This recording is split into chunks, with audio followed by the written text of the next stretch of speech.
Good morning, Destiny Chasers. This is the day the Lord has made. We will rejoice and be glad in it.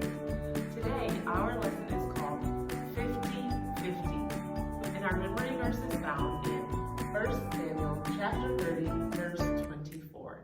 And it says, "The share of the man who stayed with the supplies is to be the same as the one who fought in the battle." 1 Samuel chapter 30 and verse 24. Again, our lesson is called 50-50. 50-50 basically means something is even, something is equal. No one gets more than the other. The scriptures that are tied to this lesson today are found in 1 Samuel chapter 30, Matthew chapter 10, verses 41 and 42, Philippians chapter 4, verses 10 through 19. When an army is going to battle, some of the soldiers have to stay behind to guard the base, protect everything back at the base. So these are some of the things that have to stay back at the base, where some soldiers need to stay behind to protect them and guard them. Things like their homes, their clothes, their weapons. You have to have lots of weapons when you go to battle to protect yourself and your army. And their food. You have to have food for the soldiers when they get back to home base so that they can have lots of energy and be strong and healthy to continue to fight and survive. Home, clothes, weapons, food. These are some of the types of things that stay at home base. While David and his men were away from their homes, the Amalekites came in and took all of their things because David left them unprotected. The Amalekites were enemies of Israel, which were God's chosen people. A lot of the men who followed David got really upset at him because he left all the stuff unprotected and it was taken away. They blamed him for all of their stuff getting stolen. Their families even were taken away. So they were very mad. They even talked about killing David. So David was in deep distress, meaning he was very sad and overwhelmed and didn't know what to do. David felt very down and very sad and just very alone. And in that time of distress and in that time of trouble, David started to encourage himself in God. There was nobody else around him to encourage him or to lift him up and make him feel better because they were all so upset with him. And David's very own family had gotten taken away. David encouraged himself or lifted himself up or made himself feel better in God by reminding himself of God's promises and reminding himself of God's goodness. So David asked God what he should do. And God told David to go after the Amalekites, even though a lot of the men in his army were still very tired from the journey they had just finished. So David took 600 men part of the way, but then some of them were too tired to keep going. So 200 of the men stayed behind to guard the supplies while the rest of the men went to fight in the battle. He found an Egyptian slave who was traveling with the Amalekites. Now, while this Egyptian slave was traveling with the Amalekites, he got sick, so they left him behind.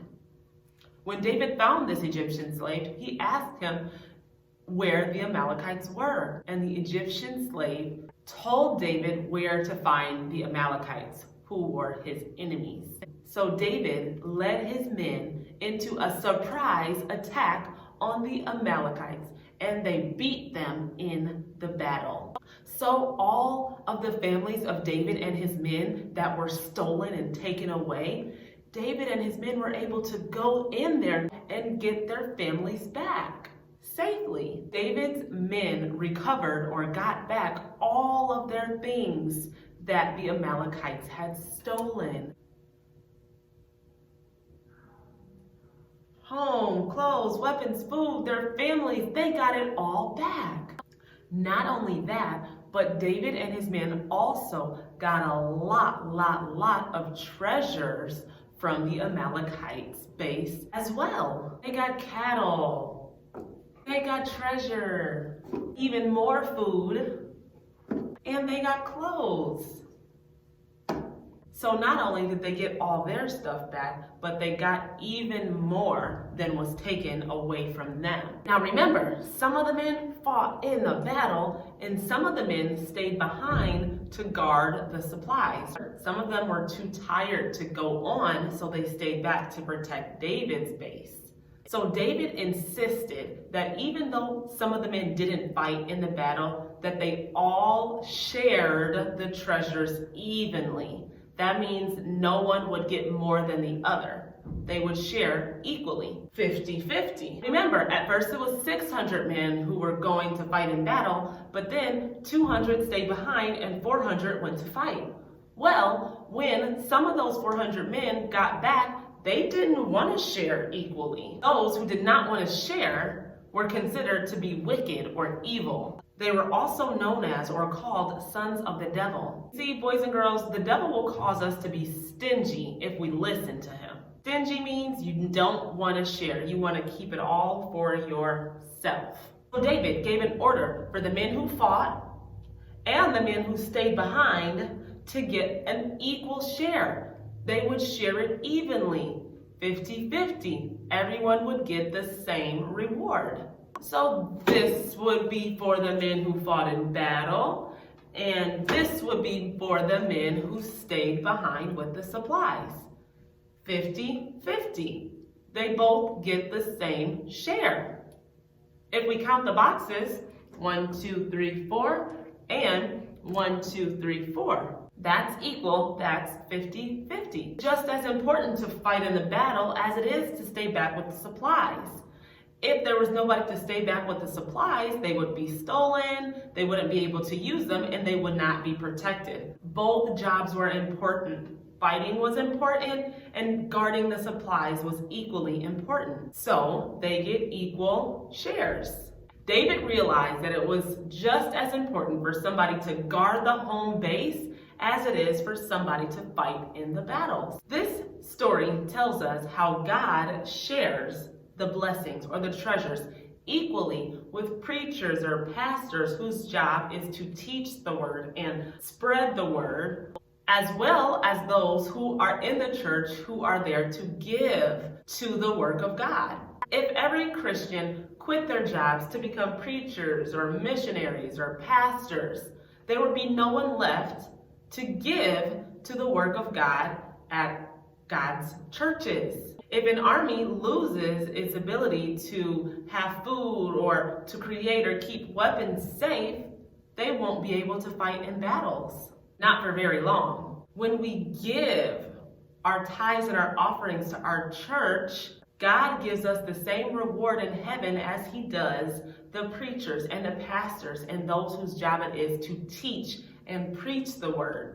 Our pastors, our preachers, our missionaries need our help to be givers to support God's work so that they can do their job as well. Both work together and both receive an equal reward. Equal reward. They're just the same. Not one job is more important than the other. We need them both, and we need them both to work together. In becoming a partner with our ministry or our church, we become a part of that ministry, and it is our duty as members of churches and organizations that support the good news of Jesus to give to them so that they can do all God has them to do in their job. Just like the people who guarded the weapons and the food and the clothes, they were able to help those who fought in battle so that they can come back and use all of the things that they protected. And that is all for our lesson in 50-50. Before I leave, I want to give you an opportunity to receive Jesus into your heart. In order to be saved, we have to ask Jesus into our heart, and we have to believe that he's the Son of God, that he died and rose again. So if you want to make that decision today, say this prayer with me. Father God, I believe Jesus is your Son. I believe Jesus died on the cross for my sins and is alive right now. Dear Jesus, come into my heart and come into my life and save me now. I believe in my heart and I say with my mouth that Jesus Christ is the Son of God, and I am right now born again. If you said that prayer for the very first time, welcome to the family of believers. Now we have a very important job to do, and that's when we make bad choices or sad choices or do the wrong thing, we confess or tell those things to God and we ask Him to forgive us. That gets all that sin out of our heart. Thank you for watching this video, boys and girls, and I will see you on Thursday.